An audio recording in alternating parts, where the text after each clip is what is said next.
Dear friends, welcome to a personalized episode of Enlighten Me. Today, we explore Bill Gates' thoughts on future technologies, Josh Wolf's insights on the venture capital industry, and an experiment with OpenAI's GPT-4o model for web scraping. Stay tuned for an engaging discussion on these fascinating topics. What if we could glimpse into the future and see the technologies that will shape our world? That is exactly what Bill Gates does in a new Netflix series called What is Next? The Future with Bill Gates. From tackling climate change to fighting disease, Gates explores technologies that could revolutionize our lives. In the first episode, Gates demonstrates an interesting use of AI by asking ChatGPT for an office workout suggestion. So, does Gates use AI in his daily life? He reveals that while he does not use ChatGPT for exercise, he does find it incredibly useful for learning about various topics and writing. The feature he uses most is the meeting summary tool integrated into Microsoft Teams, which helps him interact and ask questions about the meetings he has had. When asked about whether Microsoft should expand its partnership with OpenAI or invest in its own technology, Gates emphasizes the significant investments already being made. He believes that AI can be a positive force, especially in areas like health and education. For instance, AI tools like Conmigo, an AI-based tutor, are helping teachers and students by making education more personalized and engaging. But what about the darker side of AI, like misinformation? Gates acknowledges the concern but feels that AI can actually help reduce misinformation by analyzing data more efficiently. He suggests that the real challenge lies in balancing free speech with the need to prevent the spread of false information. Another pressing issue is the environmental impact of AI, particularly its energy consumption. Gates points out that tech companies, including Microsoft, are committed to finding clean energy solutions. The benefits of AI in scientific discovery and other fields outweigh its energy costs, which he believes are relatively small compared to other demands like electric cars. Gates also addresses concerns about climate technologies that are criticized as false solutions, such as carbon capture and nuclear energy. He argues that nuclear energy, whether through fission or fusion, can play a crucial role in providing clean, reliable power. While it is important to address safety and waste management, these technologies are essential to complement renewable energy sources. When it comes to carbon capture, Gates notes that while natural gas is cleaner than coal, we still need to transition away from all fossil fuels. He emphasizes the importance of clean energy technologies to reduce local pollution and improve public health. Despite these challenges, Gates remains optimistic about the future. He admits that we may not meet the 1.5 or even 2-degree warming targets set by the Paris Agreement, but he believes that innovative technologies will help us adapt and mitigate the effects of climate change. Reflecting on his time at Microsoft, Gates expresses gratitude for the work done and the company's continued success. He values his ongoing engagement with Microsoft, which helps him stay informed about advancements in AI and other technologies. In the end, Gates sees the future as a landscape where new technologies offer immense potential for solving some of the world's most pressing problems. The key takeaway here is that while challenges exist, innovation and thoughtful implementation of technology can lead to a better, more sustainable world. After discussing Bill Gates' optimism about future technologies, let's turn our attention to Josh Wolf's predictions about the potential consolidation in the venture capital industry.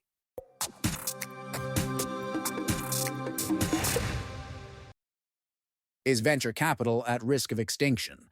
Recently, Josh Wolf suggested that 30 to 50% of venture capital firms might disappear in the coming years. When you consider that only 17% of venture funds reach their fourth round and just 2 firms secured 44% of the capital raised this year, it seems plausible that the industry could face significant consolidation. Many people, including myself, prefer a vibrant and diverse landscape of small venture firms. Yet, we're seeing larger firms dominate, scooping up most of the available capital. This isn't surprising, given the incentives at play. Big firms provide a more stable income for investors compared to smaller, riskier batches.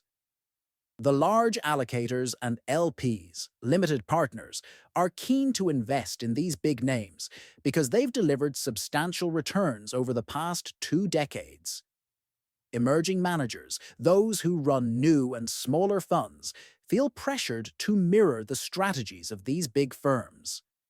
They often end up investing alongside these giants, hoping to scale up and lead future funding rounds. However, they rarely get the chance, as the larger firms usually step in first. This results in a landscape where new funds look very similar, lacking the innovation and independent thinking the industry prides itself on. It's hard to predict the long-term consequences of this trend. As IPO windows extend and reliance on downstream capital grows, both founders and early-stage investors become more dependent on the decisions of these mega funds.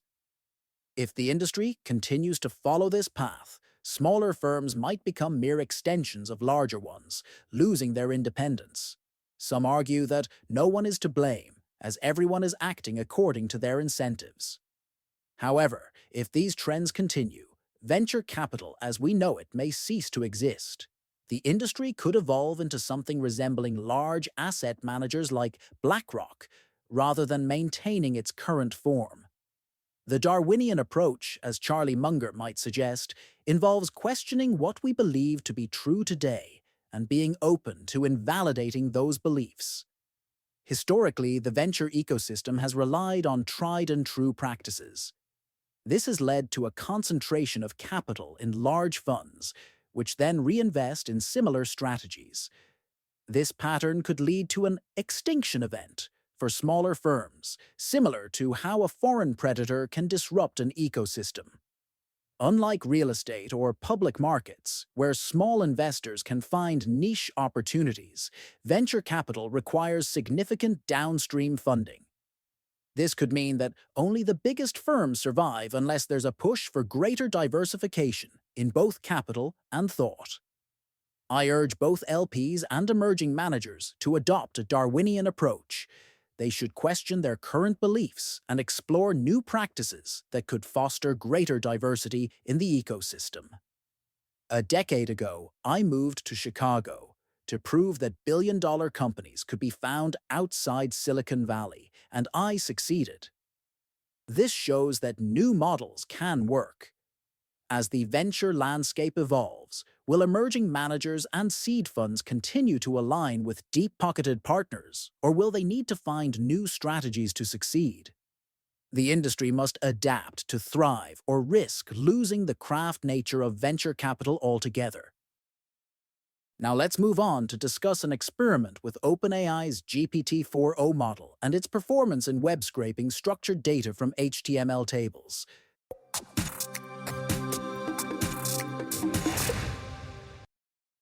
Let's talk about an interesting experiment involving web scraping with artificial intelligence. The question we're addressing today is, can artificial intelligence help us efficiently scrape data from web pages? The user experimented with OpenAI's GPT-4o model to extract structured data from hypertext markup language tables. The goal was to see how well the model could handle this task using its new structured outputs feature. Initially, they prompted the model to extract data straight from a hypertext markup language string. They used Pydantic models to define the structure of the expected output. The first test involved simple tables, which the model handled quite well. However, the user wanted to push the boundaries, so they tried a more complex table, a 10-day weather forecast from weather.com. This table had one large row at the top for the current day and smaller rows for the other 9 days, each with day and night forecasts. Impressively, GPT-4o parsed this correctly, even adding a day/night column to the output.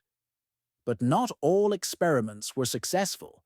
When they tried a simple table from Wikipedia, specifically the Human Development Index table, the model struggled. This table had combined rows with repeated values, which broke the model's ability to consistently extract data. Despite tweaking the system prompt, the model couldn't handle the merged rows properly, suggesting this is an area that needs more work. To save on costs, the user then asked GPT-4o to return XPaths instead of parsed data. The idea was that once they had the XPaths, they could scrape updated data without making multiple API calls. Unfortunately, this approach also had its issues. The model sometimes returned invalid or incorrect XPaths, even though adding specifics about using Selenium helped somewhat. Combining both approaches yielded better results. The user first extracted the data and then used it as a reference to ask the model for the corresponding XPaths. This method was more reliable, but it introduced new problems. For instance, if the model converted images to text, like turning an arrow icon into the text "arrow upwards," the XPaths would fail because the data didn't match. One significant drawback is the cost. Using GPT-4o can get very expensive, especially with large hypertext markup language tables. In just 2 days of experimentation, the user spent $24. To mitigate this, they added a cleanup step to remove unnecessary data from the hypertext markup language string before passing it to the model. This reduced the number of characters by half without degrading performance.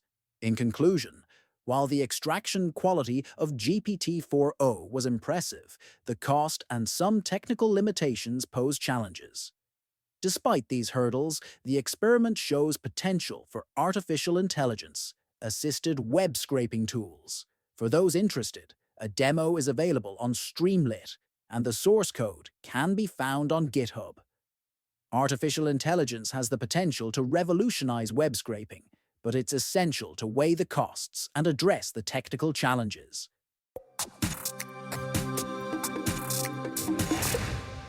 In today's episode, we explored Bill Gates' vision for future technologies, Josh Wolf's predictions on venture capital consolidation, and the potential of AI in web scraping. Stay tuned for more updates. Dear friends,